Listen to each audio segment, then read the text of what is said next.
Quantas vezes nós precisamos que o Senhor esteja ali iluminando o nosso caminho? Quantas vezes nós precisamos que o Espírito Santo se manifeste como uma coluna de fogo, mostrando o caminho claramente?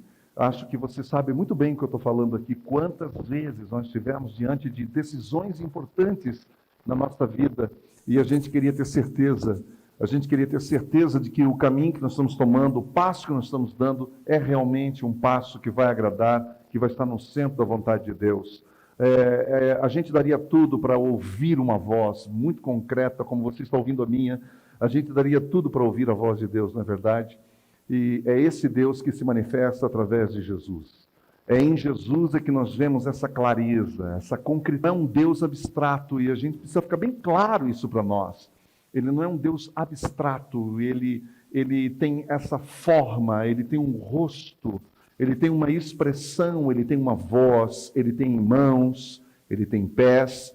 E tudo isso está em Cristo Jesus, na pessoa do Senhor Jesus. E o texto que nós vamos ler nessa manhã é um dos homens que num passado muito remoto, a long time ago, muito tempo atrás, ele conseguiu ver como ninguém. Ele enxergou esse Deus em forma humana como ninguém. E ele escreveu isso, dando para nós uma verdadeira herança. E eu quero convidar você a abrir a sua Bíblia no que nós chamamos de o Evangelho do Antigo Testamento, o que nós chamamos de o Evangelho do Antigo Testamento, no livro do profeta Isaías, no capítulo 53, é um dos capítulos mais extraordinários de toda a Escritura, a beleza, a profundidade, a riqueza, a grandeza, o esplendor, a revelação do que está escrito, do que está contido nesse texto. Eu gostaria de compartilhar com vocês em blocos, de modo que nós temos aqui quatro blocos, e eu gostaria de conversar com vocês sobre esses 4 blocos que estão dentro desse capítulo, nos preparando para a mesa do Senhor para daqui a pouco. Acho que é muito importante que no dia da ceia nós estejamos focados no que nós vamos fazer, para que tenhamos realmente discernimento, para que a gente faça realmente não por acaso, não como escovar os dentes assim aleatoriamente. E muitas vezes a gente faz a escovação dentária que é tão assim ordinária, não é? Que é tão simplesinha, que é tão do dia a dia, mas de forma equivocada, de forma errada. Eu não sei quem aqui já teve coragem de perguntar para o seu dentista qual é a forma correta de escovar os dentes, e ele vai corrigir você, não é? Ele vai fazer a correção como fez comigo. Falou, olha, você está fazendo tudo errado. Eu falei, mas como? Eu faço isso há tantos anos, não é? Eu faço de propósito, eu acho que eu estou fazendo certo. Ele falou, olha, você pensou que estava fazendo certo, mas você estava equivocado. Então, este é o sentido de nós investirmos, eu não vou dizer gastar, eu vou dizer investir a pregação, a mensagem de um domingo, não é? Única e exclusivamente focado nesta mesa, no significado e no conteúdo, para que você a faça de forma consciente, para que você a faça de forma realmente que tenha sentido e que não seja em vão, que você possa discernir esse tempo e esse momento. Capítulo 53 do profeta Isaías. A palavra de Deus nos diz assim: quem creu em nossa mensagem? E a quem foi revelado o braço do Senhor? Ele cresceu diante dele como um broto termo e como uma raiz saída de uma terra seca. Ele não tinha qualquer beleza ou majestade que nos atraísse.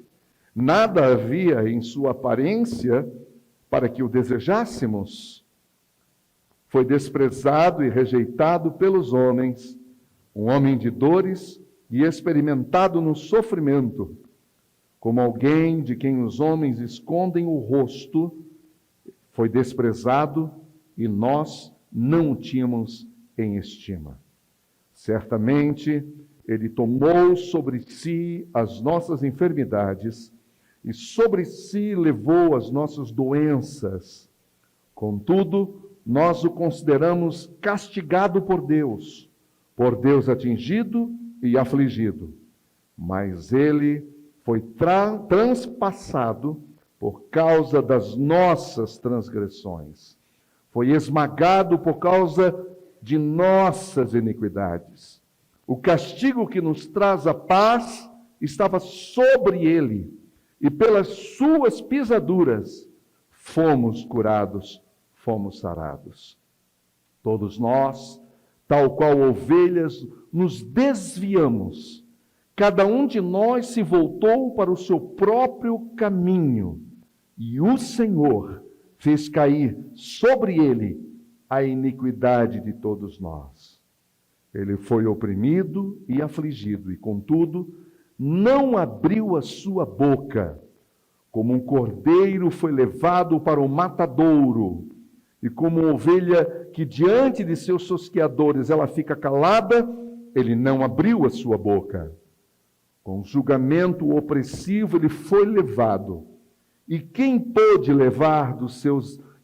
falar dos seus descendentes? Quem? Pois ele foi eliminado da terra dos viventes. Por causa da transgressão do meu povo, ele foi golpeado. Foi-lhe dado um túmulo com os ímpios e com os ricos em sua morte, embora não tivesse cometido nenhuma violência e nem houvesse nenhuma mentira em sua boca. Contudo, foi da vontade do Senhor esmagá-lo e fazê-lo sofrer, e embora o Senhor tenha feito da vida dele uma oferta pela culpa, ele verá sua prole e prolongará os seus dias, e a vontade do Senhor prosperará em sua mão. Depois do sofrimento de sua alma, ele verá a luz e ficará satisfeito. Pelo seu conhecimento, meu servo justo justificará a muitos e levará a iniquidade deles. Por isso, eu lhe darei uma porção entre os grandes, e ele dividirá os despojos com os fortes, porquanto ele derramou a sua vida até a morte, e foi contado entre os transgressores, pois ele levou o pecado de muitos, e pelos transgressores intercedeu. Muito obrigado pela tua palavra. Abre o nosso entendimento e o nosso coração para agora entendermos o que o Senhor tem para nos ensinar nesta manhã, em nome de Jesus. Amém. Isaías, 700 anos antes de Cristo se tornar Jesus, ou seja, o Cristo eterno se tornar um homem, um ser humano, ele previu isso e antecipou profeticamente o que haveria de acontecer com Jesus. Esse texto, na verdade, é um grande problema para os judeus. Isso é um grande problema. Isaías tornou-se um grande problema para a religião judaica. Isso porque, quando você lê os evangelhos, especialmente, por exemplo, Mateus, por exemplo, ou mesmo Lucas, você vê que todas as vezes, todos os passos, os procedimentos de Jesus, faz-se referência a este profeta, dizendo-se dele, olha, é para cumprir a profecia de Isaías, é para cumprir o que está no profeta, é para cumprir o que já foi previsto, estabelecido, predito, antecipadamente, milagrosamente, sobrenaturalmente. E aqui está a descrição. Isaías descreve o que ia acontecer com Cristo. Isso porque havia uma expectativa na comunidade judaica que o Cristo seria o cara. Ele viria para arrebentar tudo, para arrancar o poder das mãos dos invasores ou do invasor, do Império Romano, e dar nas nossas mãos. Então nós de fato seremos livres para sempre. E ele será o nosso Messias, o nosso Salvador. Era isso que eles esperavam. Eles esperavam uma figura extraordinária, alguma coisa marcante, abaixo de propaganda, impactante. Algo que fosse assim, que fosse uma coisa que para todos ia ficar evidente que finalmente chegou o Messias. Era isso que eles estavam esperando, era nesse nível de expectativa. Quando ele chegar, eles pensavam, especialmente a comunidade rabínica, tinha essa convicção, essa certeza, vai ser tão evidente, vai ser tão extraordinário, e aí, enfim, nós vamos reinar mesmo poderosamente, e todos os nossos sonhos, os nossos desejos serão realizados, as nossas paixões serão satisfeitas, e finalmente nós vamos deixar de ser escravo dessa gente, porque o nosso dia de mandar aqui vai acontecer, e vai acontecer com a chegada dele. Quando Jesus chegou em silêncio, numa madrugada, numa manjedoura, fora de Jerusalém, uma cidade insignificante, chegou no momento que ninguém esperava. Interessante que até o palácio foi pego de surpresa, porque chegaram os persas de fora e perguntaram para quem supostamente sabia de tudo. Disseram, olha, vocês viram onde é que fica, como é que a gente faz para chegar? Nós vimos a estrela dele, só queremos saber onde é que é o lugar. E aí todo mundo se espantou, foi um espanto, que uma coisa que quase que em silêncio absoluto, assim como foi a sua morte também, com muita descrição, com muita descrição. E olha que Jerusalém estava abarrotada de gente. E ele foi crucificado fora da cidade e tinha uma meia dúzia de pessoas na cena da crucificação. Entendeu? O homem, Deus, ele entra em silêncio e sai em silêncio. E Isaías viu isso. Viu, na verdade, a reação do povo diante do divino, diante do sagrado, diante do Deus verdadeiro. Foram pegos tão de surpresa, eles estavam tão equivocados, tão fora de foco, que não reconheceram. É o que nos diz aqui nos versículos de 1 até o versículo 3. Aqui mostra o servo sofredor. E por isso a pergunta, quem creu em nossa pregação? Quem que creu na nossa mensagem? Não dá para acreditar no que nós imaginávamos, a diferença entre aquilo que nós imaginávamos e aquilo que veio. Ele não tinha qualquer beleza ou majestade que nos atraísse. Olha o quão equivocados nós somos.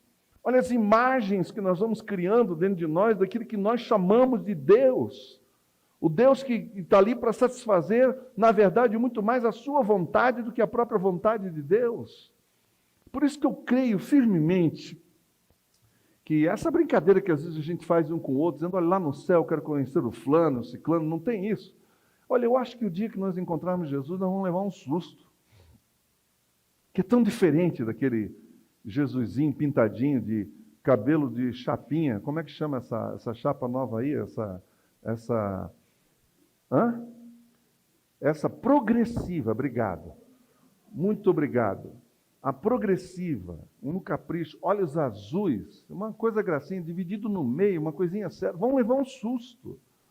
Essa é a imagem. Eles pensavam que ia ser essa imagem da propaganda, essa imagem comercial, que muitos estão esperando até hoje, estão procurando até hoje, um Jesus comercial.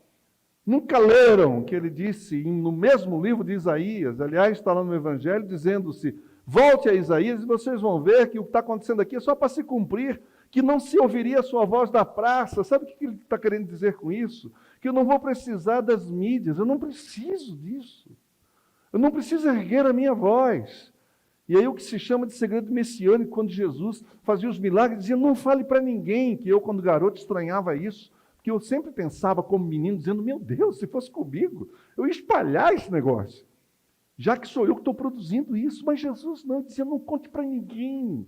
Eu demorei muito para entender que esses milagres, eles não têm um fim em si mesmo, muito pelo contrário. O milagre é apenas um meio para revelar a natureza, que a gente chama de glória, para revelar a glória de Deus, é para revelar a natureza de Deus, quem Ele de fato é. Quem Ele de fato é, o poder que Ele realmente tem, uma coisa extraordinária, maravilhosa. E tudo que Jesus quer é que as pessoas o conheçam pessoalmente. É por isso que não precisa de propaganda, que com Ele é relacionamento pessoal com Ele. E que eu e você temos que investir nisso. Então, por causa disso, ele foi desprezado. Veja comigo o versículo 3. Ele foi desprezado, ele foi rejeitado. Porque eles disseram, esse Cristo nós não queremos. E é assim até hoje. Porque o Jesus do Evangelho não é atraente. O que é atraente hoje é o Jesus extraordinário, o Jesus espetacular, é o Jesus que você dá ordem para ele, é o Jesus que você ordena, é o Jesus da fé positiva, é o Jesus da fé positiva, é esse que está em voga, é esse que eles querem, que as pessoas querem. Ninguém quer o Jesus da cruz, ninguém quer esse servo sofredor. E por isso a reação do versículo 3 no final diz: como alguém de quem os homens escondem o rosto, é claro, nós não queremos saber dele. Nós não queremos saber dele. Quem está escrevendo isso é um levita, obviamente, que ele é um sacerdote. Isaías é um sacerdote dessa tribo de Levi, um adorador. Na verdade, esse é um cântico de adoração que esse homem está escrevendo aqui para nós. Isso deveria se tornar uma canção. E eu espero que talvez aqui Deus levante alguém aqui para colocar música nisso. Que isso aqui é uma grande verdade. Ele foi desprezado. E ele que tinha todo o direito de viver em Jerusalém, de viver no templo, por causa da linha sacerdotal dele, não fez. Não fez por causa do propósito de Deus. O propósito de Deus.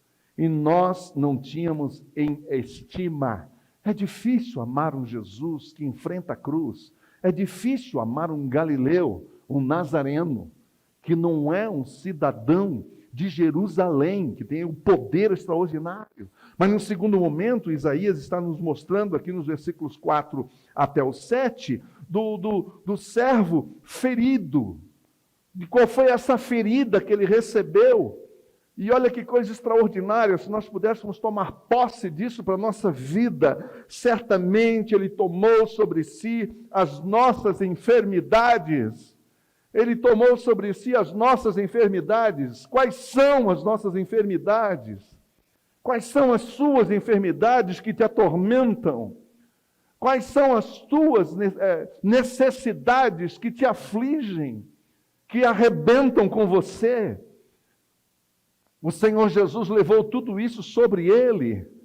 A enfermidade do medo, a enfermidade da mágoa, do ressentimento, da raiz de amargura, da falta de paz, da falta de alegria. Ele levou todas essas doenças com ele e sobre si levou as nossas enfermidades sobre ele. Se nós pudéssemos crer nisso e depositar sobre ele, sobre os ombros dele, tudo que nos arrebenta, tudo que cria em nós ansiedade, tudo que cria em nós esse volume, esse peso enorme de ansiedade. Ansiedade que nos destrói, e você diz: eu não sei como lidar com isso. Pois a palavra já está ensinando. Lance sobre ele as vossas ansiedades, porque ele tem cuidado de vós. Ele foi transpassado por causa das nossas transgressões. E a gente precisa entender isso. O Senhor Jesus deu a vida dele por causa das suas e das minhas transgressões. É por isso que se diz que Satanás não tem nenhum direito de tocar num remido do Senhor. Porque o Senhor Jesus pagou a conta de nós, os transgressores. Então todos nós, por natureza, somos transgressores. Porém, um dia nós somos aceitos pela graça de Deus. E agora nós somos transgressores, mas transgressores perdoados. E é por isso que a gente pode participar dessa mesa. É só por isso. É por causa dele e não de nós. É porque ele deu um novo significado. Ele foi esmagado por causa das nossas iniquidades. O castigo que nos traz paz estava sobre ele, e pelas suas pisaduras nós somos curados. Você pode tomar posse, se apropriar disso na sua vida? Você pode se apropriar disso dizendo: isso é para mim, a herança que eu ganho, não é carros, não é número de carros, não é o quanto o meu saldo está positivo na conta, não é o quanto eu sou próspero, não, a prosperidade aqui é outra. Versículo 6, todos nós, tal como ovelhas, nos desviamos, cada um de nós tomou o nosso caminho, tomamos o nosso próprio caminho por causa da nossa arrogância. A nossa arrogância diz: eu não sigo o seu, eu sigo o meu, eu sou dono do meu nariz. Esse é o mal instalado pelo pecado. A gente não entende isso. É difícil. Somente pelo Espírito Santo de Deus é que a gente começa a compreender que o culpado sou eu. Mas essa culpa tem cura. Louvado seja o nome do Senhor. Quem culpa e condena na culpa e deixa na culpa é Satanás. Esse é o acusador. Mas Jesus, ele revela, ele mostra a culpa e traz consigo o remédio. E diz sim, existe um pecado que arrebentou a sua vida, você escolheu andar sem mim, andar pelo próprio caminho, mas eu te aceito mesmo assim. Isso é maravilhoso. Terceiro bloco, versículo 7 até o versículo 9, nós temos o servo calado. Calado. Uma hora que você tiver tempinho, entre no YouTube e procure lá ovelhas tosquiadas. Provavelmente vai aparecer alguma coisa nas fazendas do Rio Grande do Sul, ou algum país, talvez até do leste europeu, ou alguma coisa assim, ou da própria Palestina. Você vai ver um pastor, não é? Com aparelhos novos ou não, rudimentares ou não, tosquiando uma ovelha. Alguns de vocês já viram? Eles colocam elas no meio das pernas, levantam o pescoço do bichinho e começam a fazer. E com aquela coisa, entendeu? Seja com ferramenta, de novo, rudimentar ou com nova tecnologia, mas uma coisa é certa, a ovelhinha não se mexe, ela não fala nada, ela não geme, ela não reage. Ela não reage, aquela é a figura do Cordeiro. O que aconteceu com Jesus naquela madrugada de quinta-feira? A não ser isso. Quando ele foi para a casa de Caifás, todo mundo está lembrado? O que aconteceu ali? Um julgamento sumário, ou seja, só de acusação, sem advogado de defesa, sem direito à defesa, com testemunhas falsas. Ele não abriu a sua boca. Diante de Pilatos, não abriu a sua boca. Foi para lá, foi para cá, julga daqui, julga de lá, e não abriu a sua boca. Quão diferente de nós é esse Jesus?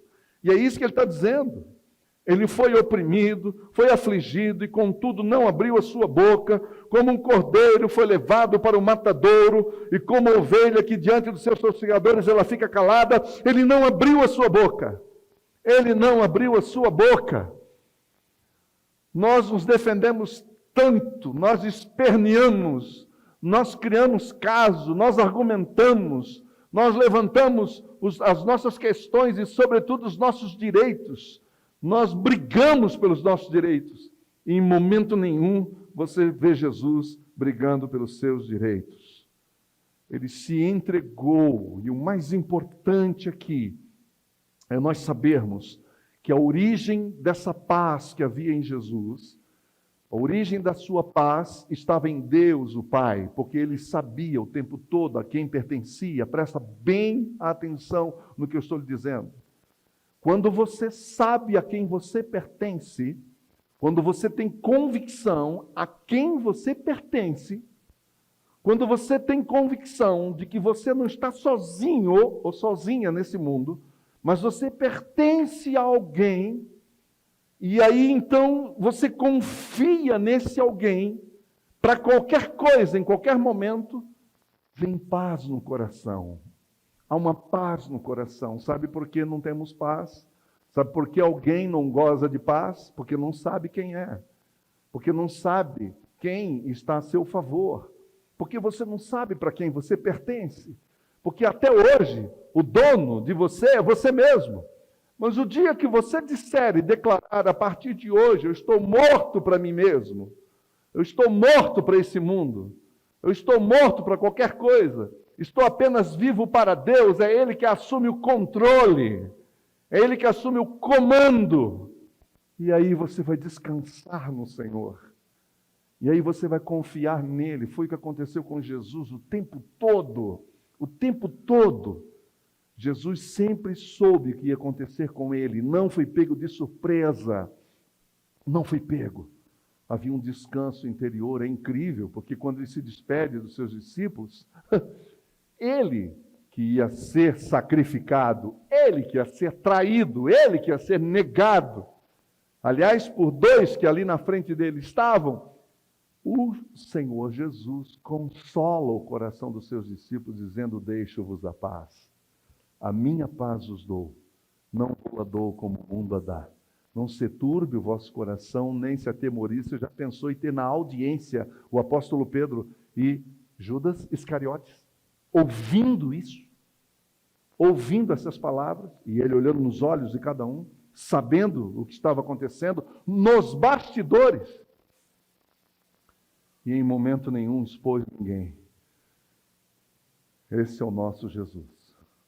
Quarto bloco, a partir do versículo 10, por gentileza, nós temos agora o servo satisfeito, porque ele passa por todo o sofrimento. Ele é o servo que sofreu, ele é o servo que passou pelo sofrimento, ele é o servo que encarou com silêncio todo o julgamento ilegal, todo o julgamento de traição. Ele não abriu a sua boca, ele foi fiel até a morte. E aí no versículo 10, contudo, foi da vontade do Senhor, e a palavra é forte, mas é esta mesma, não tem outra, foi da vontade do Senhor esmagá-lo e fazê-lo sofrer. Presta atenção no que eu vou lhe dizer aqui. Eu sei, isso é uma coisa difícil para nós. Nós não gostamos disso, especialmente essa geração nossa que nós estamos vivendo, é uma geração que tem obsessão pela felicidade. As pessoas dizem, o importante é ser feliz. O importante é ser feliz. Então, que se dane os outros. O importante é que eu seja feliz.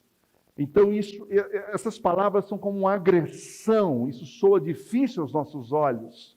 A gente não gosta de ler isso. Mas foi o que aconteceu. Ele foi esmagado. Que é o que tem que acontecer com o meu ego, com o seu ego, com o nosso ego. Nós temos um carinho, por natureza, tão grande por esse ego, nós embelezamos tanto a ele, tanto, nós cuidamos tanto desse ego, nós bajulamos tanto esse ego, e ele vai se inflando, se inflando, se inflando.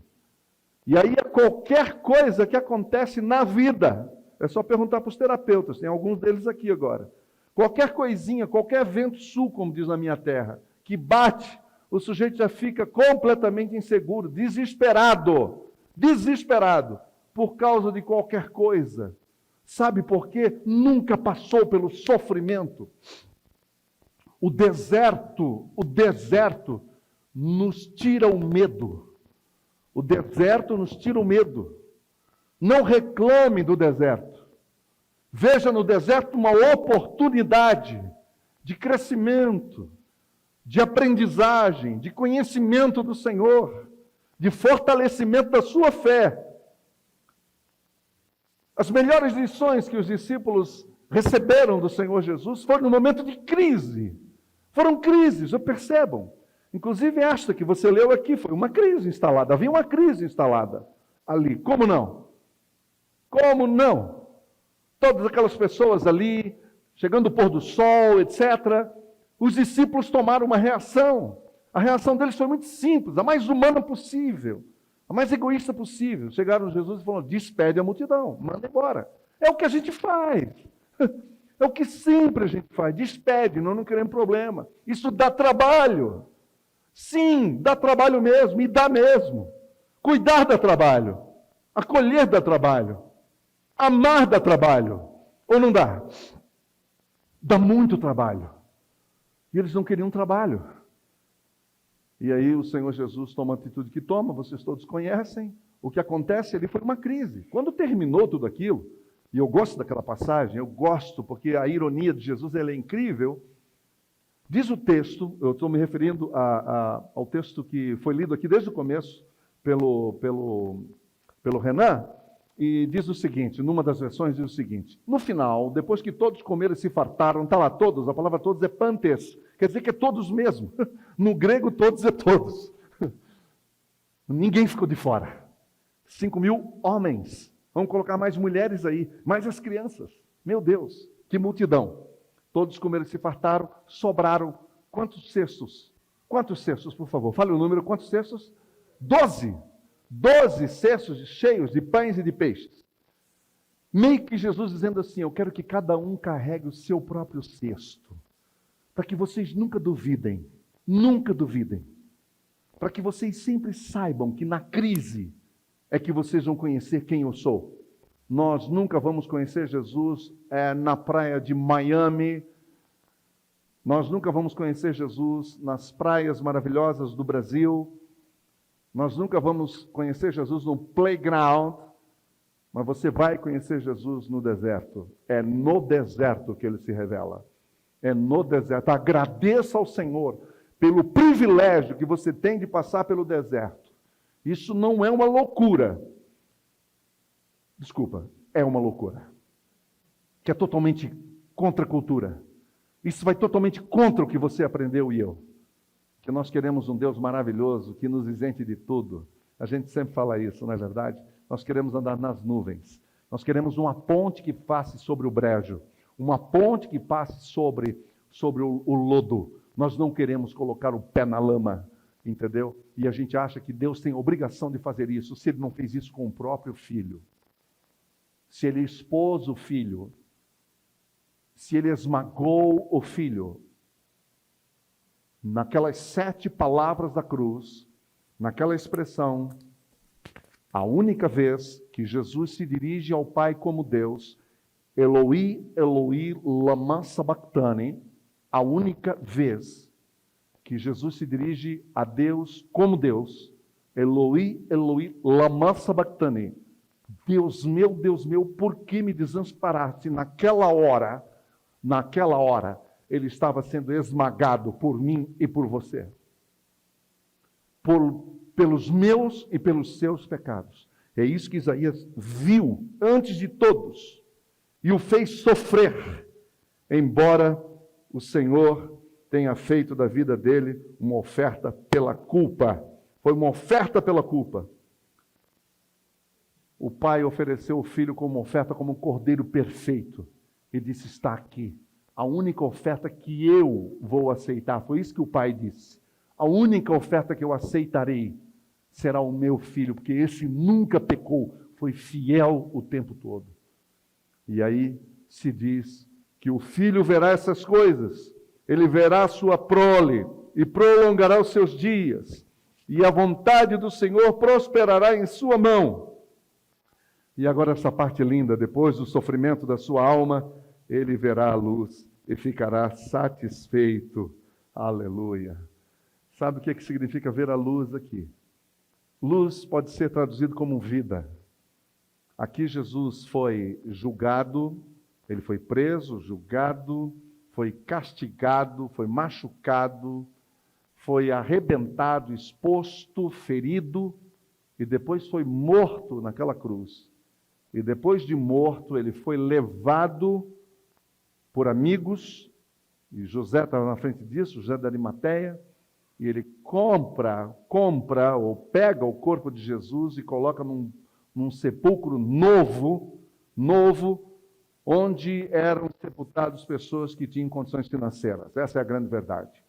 É por isso que Jesus foi colocado naquele túmulo, com aquela pedra, porque não era um túmulo qualquer. E era um túmulo novo, virgem, nunca foi usado antes. E ali foi colocado Jesus. Depois de passar por esse sofrimento, é isso que aqui nós vemos como treva, a morte é a treva, a morte. O símbolo da morte é a treva, é a escuridão. E o símbolo da vida é a luz. Depois de uns dias, o Espírito Santo de Deus explodiu aquele túmulo com uma luz e trouxe a luz para Jesus. E ele sai de lá vencedor para a glória do Senhor. O texto nos diz que pelo seu conhecimento o meu servo justo justificará muitos e levará a iniquidade deles. A minha iniquidade foi levada. E a sua foi? Amém ou não? Iniquidade, não é só pecado. Iniquidade é um estado onde quem reina é o pensamento, é o valor, é a moral, é a moral iníqua, do iníquo. É o estado onde quem reina é o iníquo, que não conhece a justiça, que não sabe o que é justo, que não sabe o que é amor, que não sabe o que é luz. Ele é iníquo, ele é o dono do iníquo. O inferno nada mais é do que aquele lugar onde a iniquidade domina e manda. Então o Senhor nos arrancou da iniquidade, foi de lá que Ele nos arrancou. E é por isso que eu e você não podíamos sair assim, só sair. Tinha que ser um batismo no Espírito Santo mesmo para nos arrancar de lá, que foi o dia que nós fomos convertidos ao Senhor Jesus. Não o dia que você se converteu, o dia que Jesus te converteu, o dia que o Espírito Santo te converteu. Porque isso não existe, esse negócio de dizer eu aceitei Jesus. Desculpa, você está equivocado. Você não aceitou Jesus. Foi Jesus que te aceitou, entenda isso. Porque do contrário você sempre vai dizer, bom, eu aceitei Ele, etc. Você está pensando o quê? Que você está aceitando Jesus como você aceita uma oferta para comprar um carro ou um terreno, seja lá o que for? Você está achando que é no mesmo nível? Você está colocando as coisas na mesma base? Você está me dizendo que você pode conseguir isso? É isso que você está dizendo? Então não, é o contrário.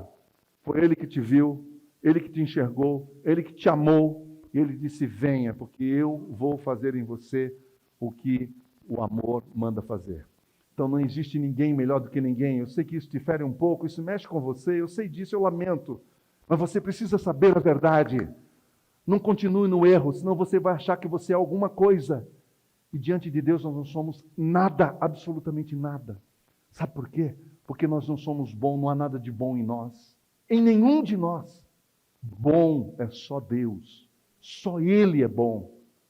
E por isso Ele deu a vida dele por nós, nos tornando bons. Porque Ele é bom e não porque eu sou bom. Essa semana eu estava fazendo uma visita para uma família e eu ouvindo a esposa falando, dizendo, pastor, aqui foi tudo graças a mim, graças à minha reza, porque eu rezei, porque eu fiz isso, porque eu fiz aquilo. Eu ouvi tanto eu, que eu não consegui ver Deus na ação daquela família. Tinha tanto eu ali. Eu fiz isso, eu fiz aquilo, graças a mim. Se não fosse eu falei, meu Deus do céu. Então eu acho que foi ela que fez mesmo. Que não foi Deus, que quando é Deus, quem leva a glória é Deus. Quem recebe a honra é o Senhor. Ele é glorificado, Ele é exaltado. E concluindo, eu queria ler aqui no finalzinho do versículo 12, vamos ver o versículo 12 juntos, por gentileza? Vamos juntos? Por isso eu lhe darei uma porção entre os grandes, e ele dividirá os despojos com os fortes, porquanto ele derramou a sua vida até a morte, e foi contado entre os transgressores, pois ele levou o pecado de muitos, e pelos transgressores intercedeu. Você sabia que o Senhor Jesus intercede por você diante do Pai? Que Ele intercede por você? Que Ele está intercedendo em seu favor? É Jesus como nosso advogado diante do Pai, dizendo, diante do juiz, dizendo, olha, ela foi lavada pelo meu sangue, ele foi lavado pelo meu sangue. O Espírito Santo intercedendo diante do Pai, a meu favor e a seu favor. Por isso que Paulo escreveu aquele texto incrível, quando ele fala aos Filipenses, dizendo que por causa da fidelidade do Filho, o Senhor Deus lhe deu um nome, e todos vocês conhecem o texto, eu quero convidar vocês para dizerem junto comigo. Lhe deu um nome que está acima de todo o nome. Para que ao nome de Jesus se dobre todo joelho, nos céus, na terra e debaixo da terra, e toda língua confesse que o quê? Que Jesus Cristo é o Senhor, para a glória de Deus Pai. Amém? Todos estávamos escravos naquele mercado, quando um dia Jesus entrou e pagou um preço, um único preço, pela vida de todos nós. E agora, nós que nascemos na iniquidade, fomos libertados da iniquidade, fomos resgatados pelo sangue do Cordeiro, fomos redimidos, tivemos nossas dívidas pagas pelo Senhor, para servi-lo, para a sua glória. Quando você se aproximar dessa mesa, quando chegar o cálice até você, você vai se lembrar disso. É o vinho e o pão. O pão simboliza o corpo, o vinho simboliza o sangue de Jesus, que foi derramado na cruz em favor de mim, em favor de você. Não faça isso só por fazer. E quando a gente come esse pão sem refletir, bebe esse cálice sem pensar, é apenas um lanchinho. Mas não é o que nós viemos fazer aqui. Nós viemos aqui para de fato nos colocar diante do Senhor, participar desse momento, renovar o nosso compromisso com Jesus e com a cruz de Cristo nessa manhã. Nós vamos nos preparar para receber o cálice, e junto você já vai ver, já vai estar tudo junto ali. E eu quero que você esteja se preparando agora, por favor. O Senhor Jesus, Ele tomou o pão, Ele partiu o pão, Ele quebrou o pão, porque era exatamente o que ia acontecer com Ele naquela cruz. Ele teve seu corpo, como vimos, esmagado, foi quebrado na cruz. E ao fazer isso, Ele se dirige aos discípulos e diz: olha, isso é o meu corpo, que é dado por vós. Por vós, eu dou o meu corpo por vocês, por todos. Ele dá para todos e por todos. Então, quando vocês comerem desse pão, lembre-se do que eu fiz por vocês. E de que a vida que há em vocês, e só a vida em vocês, porque eu dei a minha vida por vocês. É isso que Jesus está nos dizendo e nos ensinando. Quando Ele pega o cálice, o procedimento é o mesmo. Ele diz: esse cálice é a nova aliança no meu sangue. É uma nova aliança. Lembra-se que quando Jesus falou isso, foi na última Páscoa que Ele comeu. Então Ele está fazendo a transição para a ceia. Ele está dando um novo significado, fazendo uma nova leitura, novo sentido às coisas. Ele disse: esse sangue é a nova aliança, esse vinho é a nova aliança no meu sangue. Bebei dele todos, disse Jesus, fazei isso em memória de mim. Tanto o pão quanto o cálice, para chegar até a se tornar um alimento, precisa passar por um processo de esmagamento, sim ou não? Claro, o grão do trigo teve que ser moído, esmagado. A uva também esmagada, moída. Sabe, meus irmãos, nós nunca seremos alimentos para ninguém, para quem quer que seja, se não passarmos pelo processo de esmagamento. Enquanto nós nos tornarmos in natura, nós nunca seremos úteis, nós nunca seremos palatáveis, nunca. Porque nós somos duro igual uma pedra. É difícil as pessoas engolirem. Não é só você engolir as pessoas também não te engolem, porque nós somos duros. É difícil.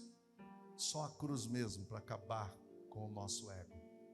Por isso esse momento aqui ele só tem sentido se eu e você dissermos: Senhor, Tu tens razão, eu preciso de Ti, Tu tens razão, eu sou pecador, eu sou pecadora. Então é um momento, note bem, para a gente não olhar para fora, para a vida de ninguém, é para olhar para dentro de nós, para que cada um apresente-se pessoalmente diante do Senhor. E é o que nós vamos fazer agora. Eu queria que você fechasse os seus olhos e conversasse seriamente com o Senhor a respeito de você mesmo, diante do Senhor agora. Confesse os seus pecados a Jesus, sua rebeldia, muitas vezes, mágoas, ressentimentos, desobediência, seja lá o que for que estiver nos separando da presença de Jesus. Essa é a hora. Abra o seu coração. Somente pelo Teu Espírito Santo é que um coração reconhecerá que é pecador, que não consegue lidar com o próprio pecado, com a própria falta. É somente pelo Espírito Santo e somente olhando para essa cruz que a gente entende que nós não somos nada, nós não somos ninguém, que nós dependemos totalmente de Ti. Tem misericórdia de nós. Tem misericórdia de nós. Abençoa cada vida aqui nessa manhã.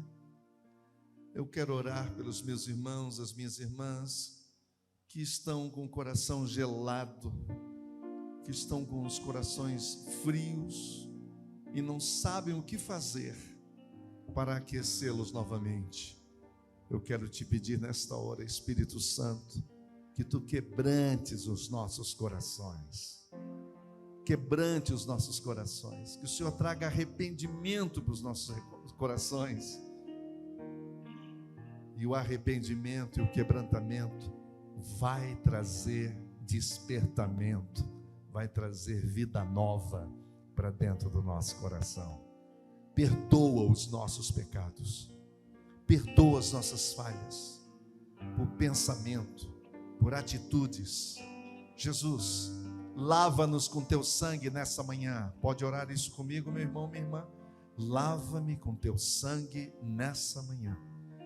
Perdoa os meus pecados. Perdoa as minhas falhas. Para que eu possa participar do pão e do cálice com alegria, com gratidão, termos comunhão uns com os outros, porque essa comunhão também foi comprada na cruz, e eu só posso ter comunhão com meu irmão, com a minha irmã, quando eu reconheço que eu não sou nada, que eu não sou ninguém, que eu preciso do meu irmão, da minha irmã, para vivermos juntos em família, para a tua glória, em nome de Jesus. Amém. Comei dele todos, disse Jesus. Fazei isso em memória de mim. Tome o seu cálice e juntos vamos bebê-lo, porque este é o símbolo do sangue de Jesus derramado na cruz do Calvário. Obrigado, Jesus, pelo teu sacrifício. Obrigado pela tua obediência. Obrigado pela tua fidelidade. Queremos entregar, renovar o nosso compromisso contigo nessa manhã. Em nome de Jesus. Amém.